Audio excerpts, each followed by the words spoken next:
lire un extrait du Château de la Colère de Alessandro Baricco. Ils virent la roquette lancée dans la ligne droite de Rainhill à 85 km/h. Et ce n'était peut-être pas le plus stupéfiant pour eux, parce qu'un objet qui allait vite, ça restait quand même une image qu'ils avaient croisée au moins une fois quelque part, ne serait-ce qu'un faucon solitaire plongeant en piqué ou un tronc d'arbre dans les rapides, ou même une bombe crachée dans le ciel. Mais ce qui les déconcerta, en revanche, ça oui, ce fut cette pensée qui les titilla, cette déduction élémentaire que tôt ou tard, si cette locomotive n'explosait pas, l'histoire les y ferait monter, lancés dans une course folle sur ce chemin de fer, devenus soudain eux-mêmes, eux précisément, faucons plongeant en piqué, troncs d'arbres et bombes crachées dans le vent. Et il est impossible, absolument impossible, qu'ils n'aient pas pensé tous, absolument tous, avec une générale, craintive et fiévreuse curiosité, comment ça sera le monde vu de là-haut? Et aussitôt après, est-ce que ce sera une nouvelle manière de vivre?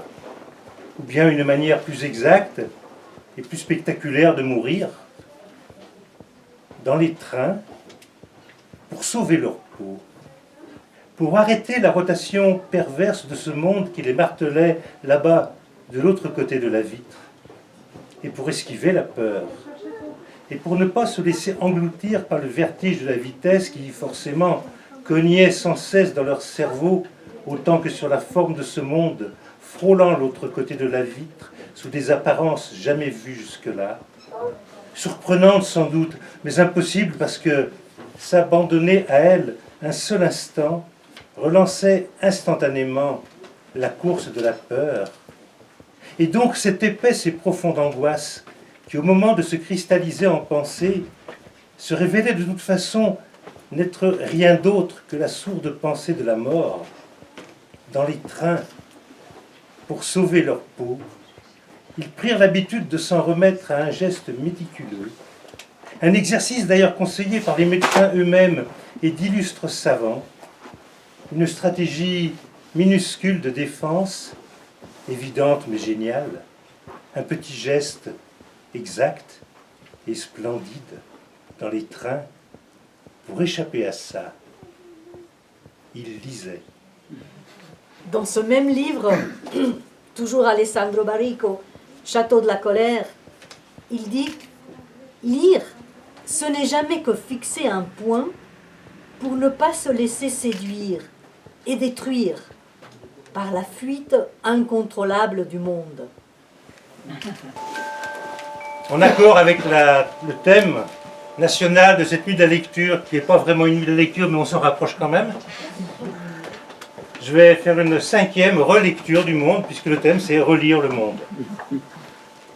Lire le monde, à l'endroit ou à l'envers, à gauche ou à droite ou de droite à gauche, du nord au sud ou d'est en ouest.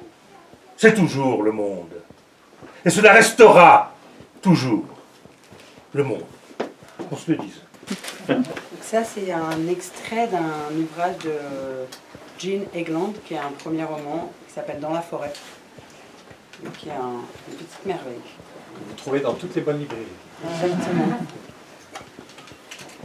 Pendant tout l'hiver dernier, chaque samedi, l'Upton Café s'assombrissait de plus en plus. Peu de temps après Noël, l'enseigne lumineuse dans la vitrine s'est éteinte. Au plafond, les tubes au néon grillés, les uns après les autres, et n'ont pas été remplacés. Peu à peu, les coca ont semblé plus légers, les frites plus rances et les hamburgers ont diminué de taille jusqu'à devenir presque inexistants. Le jukebox a cassé et n'a pas été réparé. Les serviettes en papier et les pailles ont disparu.